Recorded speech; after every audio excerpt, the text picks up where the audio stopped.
because you cheer against Trump so hard, it's like in your DNA and in your blood to cheer against Trump, because you want him not to be successful so bad, you have to cheer against the efficacy of these strikes. You have to hope maybe they weren't effective.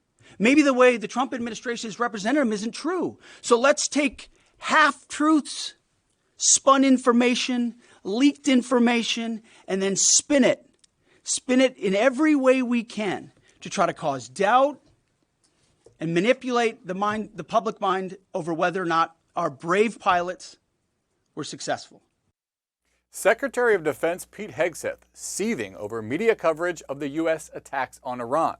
During a press conference at the Pentagon this morning, Hegseth piling on the Trump administration's attacks over reporting on the extent of damage done to Iran's nuclear program. White House reporter Brett Samuels joins us to discuss. Hey, Brett, so President Trump posted a glowing review on social media of Hegseth's performance.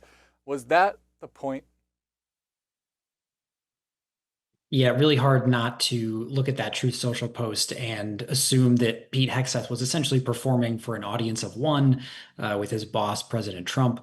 President Trump obviously was watching this. I think we have seen in the last 24 to 48 hours, there's been a lot of frustration at the White House about the media coverage.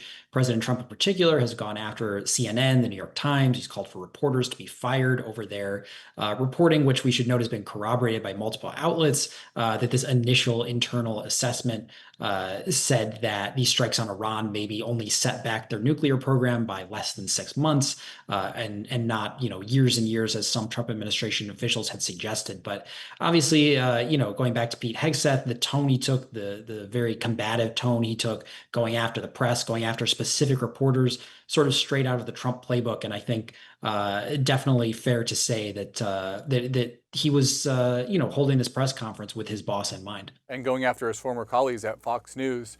The issue here is the extent of the damage to Iran's nuclear program inflicted by those U.S. strikes. On one hand, the Trump administration says the program was definitely, absolutely, completely obliterated. And any questioning of that by the media is disrespectful somehow to the pilots who carried out the attacks. I don't really understand that part, but I want to take a listen to Hegseth at the presser today.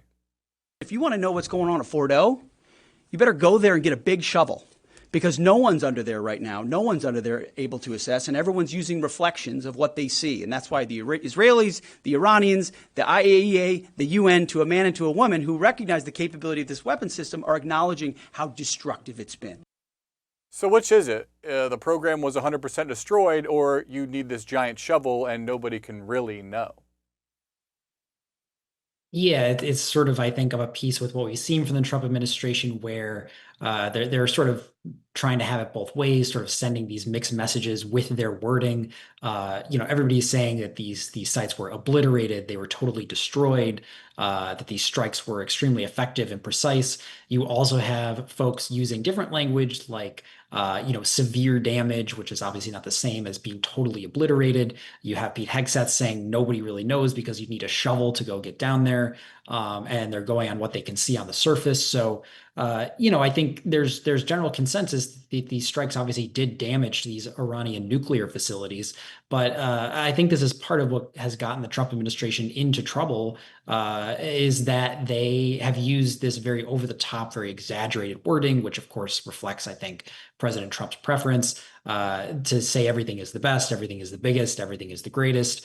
And they've done that here about this strike, even as folks have acknowledged that it may take some time to fully assess the extent of the damage.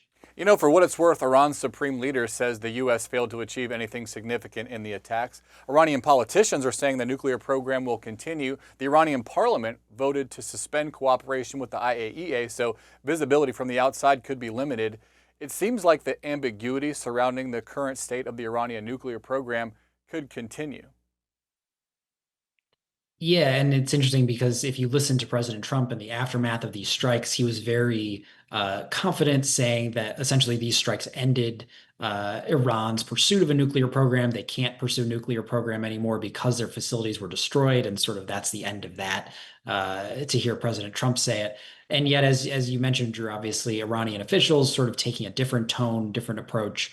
It's sort of interesting, I think, to watch how this this proceeds moving forward, because once again, you have the Trump administration saying everything was totally obliterated. This is the end of it, the end of the Iranian nuclear program. And Trump even talking about, that he doesn't think negotiations will be necessary with Iran because of that.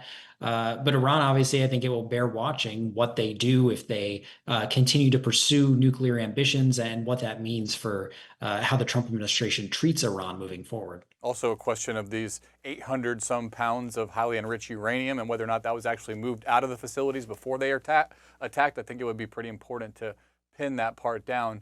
There is a classified briefing this afternoon in the U.S. Senate. The subject is these attacks on Iran's nuclear sites, but apparently the White House is going to restrict the information that it'll share.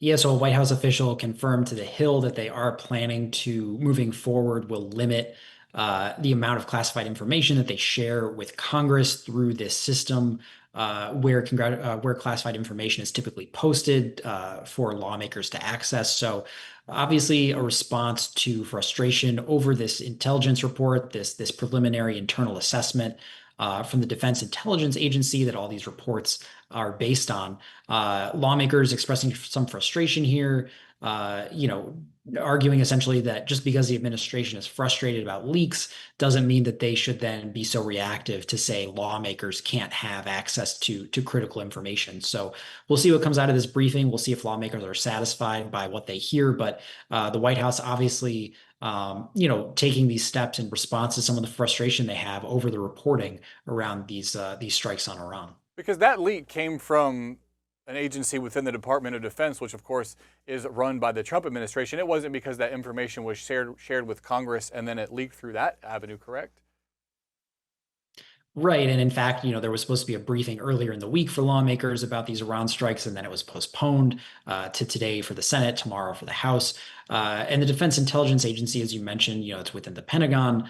And so, again, sort of the frustration we've seen from the Trump administration, it puts on display this sort of weird disconnect where you have top administration officials sort of contradicting or even attacking the assessments of their own intelligence officials. Dismissing them as preliminary, just dismissing them as low confidence. We heard from Pete Hegseth. So it does create this sort of weird juxtaposition, I think.